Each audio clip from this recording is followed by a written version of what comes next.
சிந்து பைரவியோட episode Siva ரொம்ப கேரிங்காக பார்த்துக்கிறாங்க சிந்து. உடனே இங்கே பாரு சிந்து, என்னாச்சு? இல்லை டாக்டர், உனக்கு இது மாதிரி ஆகும்ட்டு நான் கொஞ்சம் கூட நினச்சி பார்க்கல. உன்னை இந்த நிலைமையில பார்க்கும்போது எனக்கு ரொம்பவே கஷ்டமாக இருக்குது அப்படின்ட்டு ரொம்ப எமோஷ்னலாக பேசிட்டு இருக்காங்க. அதுக்கு சிவா இருந்துட்டு, சிந்து உனக்கும் தான் காயப்பட்டிருக்கு சரியா, அதெல்லாம் ஒன்றும் இல்லைன்றாங்க. இல்லை டாக்டர், என்னுடைய மனசு உயிர் எல்லாமே உன்னோட கலந்துருக்கு. அப்படி இருக்கும்போது உனக்கு ஏதாச்சும் ஒன்றுன்னா அது என்னால் பார்த்துட்டு இருக்க முடியுமா என்ன?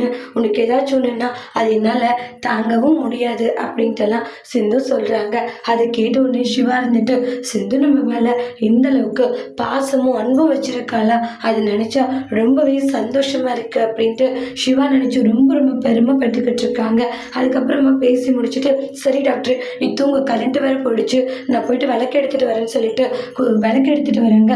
டாக்டர் உனக்கு வேக்காடாக இருக்கும் இல்லைன்னா கையெல்லாம் காயமாக இருக்கு, அது ரொம்பவே பெயினாக இருக்கும். சரி நான் உனக்காக விசிறி விடுற சிந்து, வேண்டாம் உனக்கும் கஷ்டமாக இருக்கும், நீ தூங்கு. இல்லை டாக்டர் அதெல்லாம் ஒன்றும் இல்லை அப்படின்ட்டு சிவாக்காக எல்லாம் விசிறி விடுறாங்க.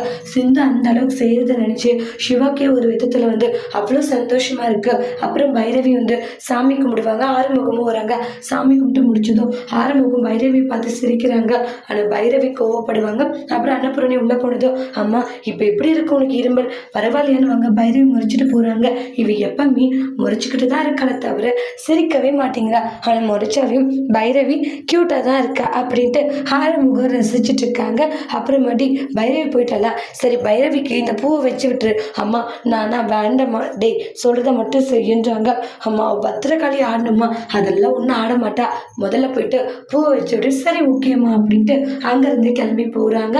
அதுக்கப்புறமா பைரவி அதாவது ஹெட்ஃபோன் போட்டுட்டு அவங்க ஒர்க் பார்த்துக்கிட்டு இருப்பாங்க. அப்போ ஹேர்போன் போட்டுட்டு இருக்காளா, நம்ம தலையில் பூ வச்சு விடலான்னு சொல்லிட்டு உடனே தலையில் பூவெல்லாம் வச்சு விட்டுட்டு அங்கேருந்து ஆறுமுகம் கிளம்பி போயிடுவாங்க.